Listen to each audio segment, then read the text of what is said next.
Springfield, Illinois with Discover the Dinosaurs.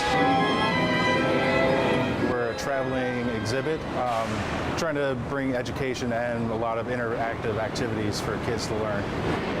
They can expect to see some things that they've never seen before. There's not many places like where you're going to be able to go on the back of a T-Rex and go for a ride, which we have. Instead of just being like a traditional museum, basically we want the kids to really get involved. So as soon as you come in, you get a scavenger hunt that you can go through the different scenes and pick out the different dinosaurs and learn a lot of different facts about them by reading all the different placards that we have for them.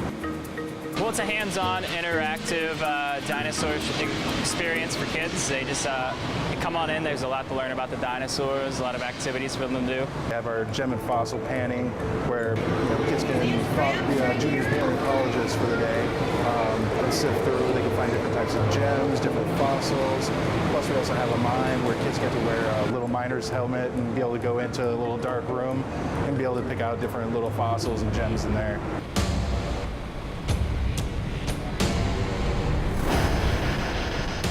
We got a lot of different types of bounce houses, which are dinosaur themed.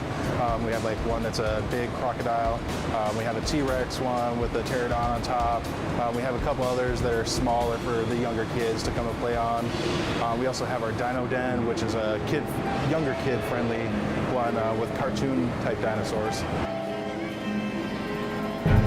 Right behind me, we have two T-Rexes and the iguanodon. The iguanodon was one of the first dinosaurs ever to be discovered, and you know they all move, roar. It's just a lot of fun.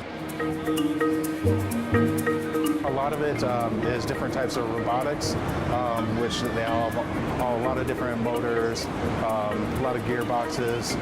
Then like the skin is actually latex type skin, so it actually feels a lot more realistic than most of like the static ones that we have.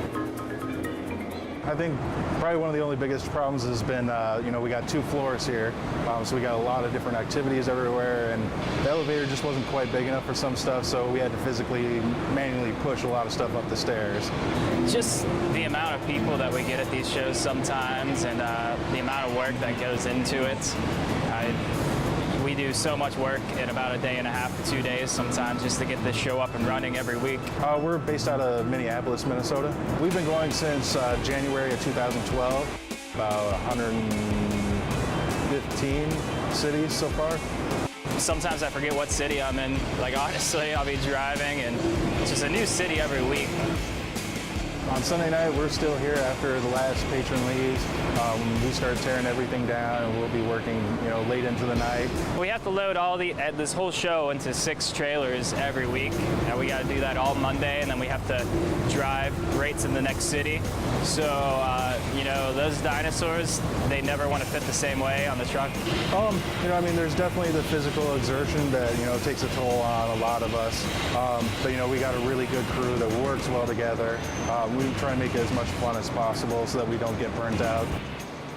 I like learning about dinosaurs. I learn things about them all the time just so I can try and share it with the kids. You definitely do end up learning a whole lot, especially when these kids come in, they start telling you about their favorite dinosaur, and you get to learn a lot, especially like some of the names you don't really know how to pronounce, but then you talk to these kids and they know exactly what to say and how to say it.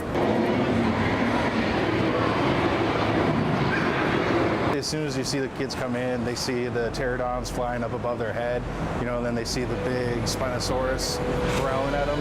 When you see those kids' faces just light up. We've got kids from all ages, from the youngest to the oldest. They all come out, and there's something about dinosaurs that people just love.